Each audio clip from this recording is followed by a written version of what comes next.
Party అభిమాని ఒక్కడు కూడా సచిన అంగీకరించడు. జగన్మోహన్ రెడ్డి అభిమాని చచ్చిన జీవితంలో పవన్ కళ్యాణ్ అంగీకరించడు. ఇది ఫ్యాక్ట్. ఆ స్పేస్ని ఇతను ఎట్లా ఆక్యుపై చేస్తాడు? అది అమాయకత్వంతో కూడిన ఆలోచన. అంటే ఇక శాంతం తుడిచిపెట్టుకుపోతే అప్పుడు వస్తారు. ఈయన కాకపోతే ఇంకొకటి పెట్టుకుంటారు, లేకపోతే ఆ అమ్మాయి పేరు భారతీయన తీసుకుంటారు.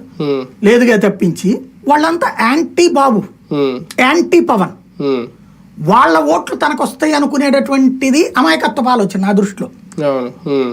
చంద్రబాబుని ప్రేమించే వాళ్ళు పవన్ని అభిమానించవచ్చు, పవన్ని ప్రేమించే వాళ్ళు చంద్రబాబుని అభిమానించవచ్చు. కానీ వీళ్ళిద్దరి మధ్య గతంలో ఉన్న గ్యాప్ని ఇతను క్లియర్ చేయగలిగాడు.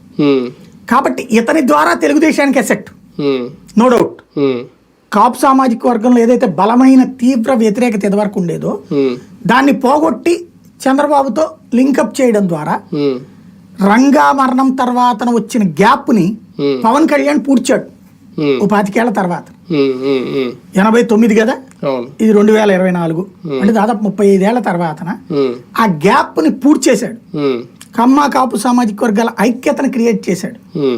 70లలో నెహ్రూలు రంగాలకి మధ్యన ప్రారంభమైనటువంటి తగవులుతో ప్రారంభమైనటువంటి కాపు సామాజిక వర్గాల విభేదాన్ని పూర్తిగా రూపుమాపే ప్రయత్నంలో సక్సెస్ అయ్యాడు పవన్ కళ్యాణ్.